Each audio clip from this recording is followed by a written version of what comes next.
Hi everyone, good morning. It's Margaret Manning here. Welcome to 60 and Me. Hope you're having a wonderful day so far. I woke up bright and early this morning and I've already had 2 cups of tea, but I'm having my third cup now. Which is, I'm being a bit of a naughty person this morning. I'm actually having chocolate for breakfast. So I'm having choco chai, which is chocolate chai. And I got this in a little set of Hari tea. And I pull it out every now and again. And I actually have read somewhere that having chocolate for breakfast isn't a bad thing. And so I've got my chocolate as well. I was going to share this with you actually. I've got this brand in Switzerland, I don't know if you can see it, called Dolphin. And it's really good and it's got a sweet, sweet little way of packaging it. It's got like a little envelope, which makes it even more seductive and interesting than before. But anyway, this is a 70% cacao, which I am told is very good for us. So I'm having chocolate and choco chai tea. So I hope you've got a drink, coffee or tea, or something really comfortable and cozy to start your day, and that you're feeling good. Hope that you're feeling like you. And I wanted to chat with you about this today because I think recently I've been just talking a lot about ageism and about stereotypes. And if there's one thing that I think 60 and Me is doing for women over 60, and that is to help us challenge those aging stereotypes, to actually show to the world that we're out there, we're doing stuff, we're traveling, we're working, we are engaging in conversations, relationships. We're making a difference in the world. We're not, just sort of fading into the sunset as a lot of people might expect us to.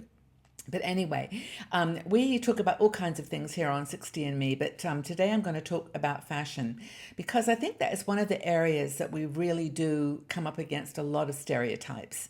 Now, we have several bloggers, lots of bloggers on 60 and Me, mostly women, and we have a couple of guys who write for us, and one in particular, Steve Hadley, is a fashion expert. Now, I met Steve when I was in Bali, and when I came back, we talked and communicated about his passion for fashion and also for plus size women. And his business, Generous Fashions, is all about clothing that women of any size, any shape can wear. So just check out his stuff. But he wrote this article on the 3 C's of fashion after 60, fighting stereotypes and ageism. And starts off by basically saying, have you ever heard someone say, or have you said it to yourself, you're looking like a granny, you're dressing like a grandmother, or I've turned into my mom. And, where your fashion is somehow not really reflecting who you are inside, but it's really, I don't know, just someone else's image of what aging should be. So what Steve says is, there's 3 different C's that you can look at here, and I'll go through them in a second. But the main thing that we wanted to get across is that this is a time of your life to prove people wrong. Just set out to make people see older women in a different light.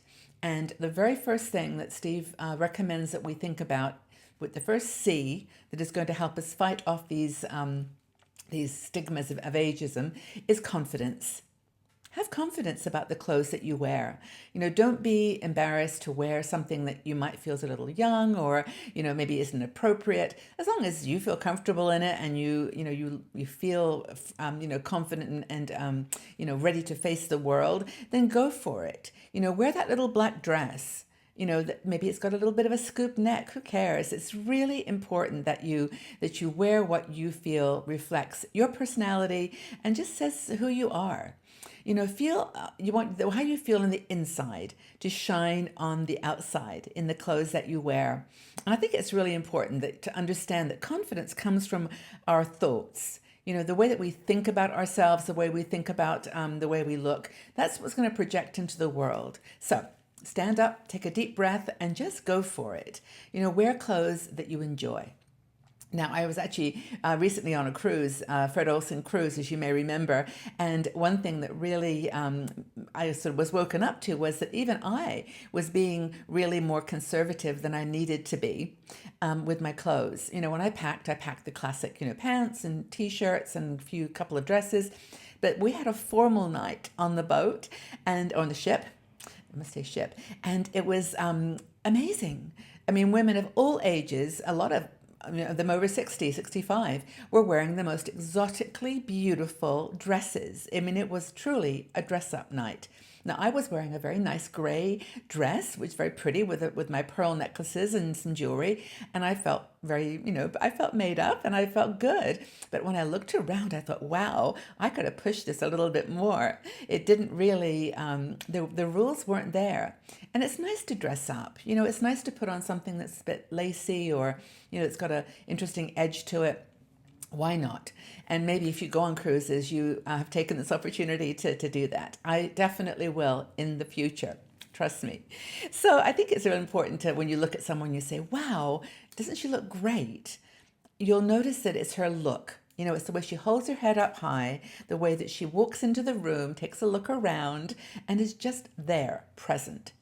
And I remember actually an interview that I did with one of the fashion bloggers that we talked to. It was Mel Kobayashi, and Mel was amazing. She's in her 50s, mid 50s, but she is wild and wonderful. And her idea of fashion is completely different than yours or mine, perhaps. But she talked about how you walk into a room. You don't like pose, but you do have an attitude. And you walk in and you kind of just, she does actually, I think she did a video on this of how to walk into a room. Confidence. That's the most important thing. The next thing, the next C that Steve recommends we think about when we're pushing back on aging dress stereotypes or dressing stereotypes is comfort.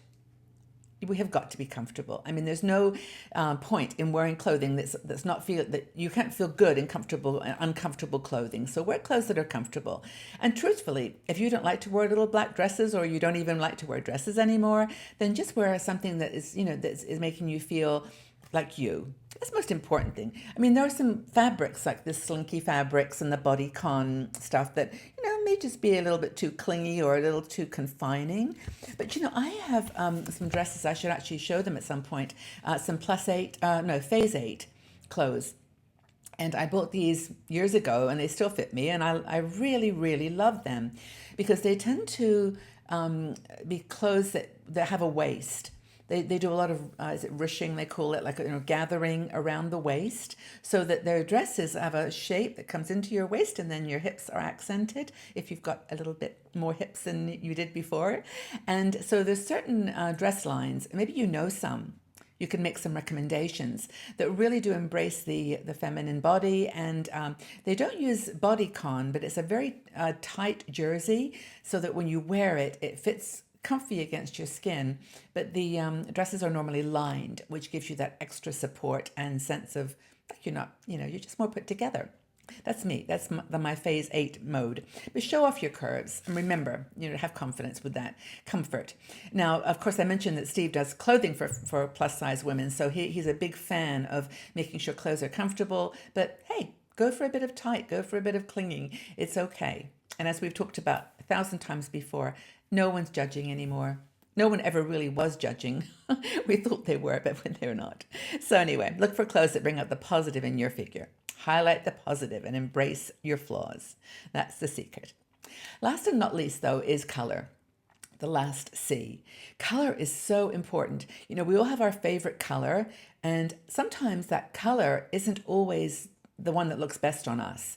Now, I actually wear a lot of this peachy color, which I really, really love, but it's not so great on camera, I know, because sometimes it glows a bit, and it's not maybe the best color for your skin type. I can wear it okay, and I also like blues, like turquoise and purples, but we all have our colors, but it's a fine line between wearing what looks good on you and then wearing what you really like.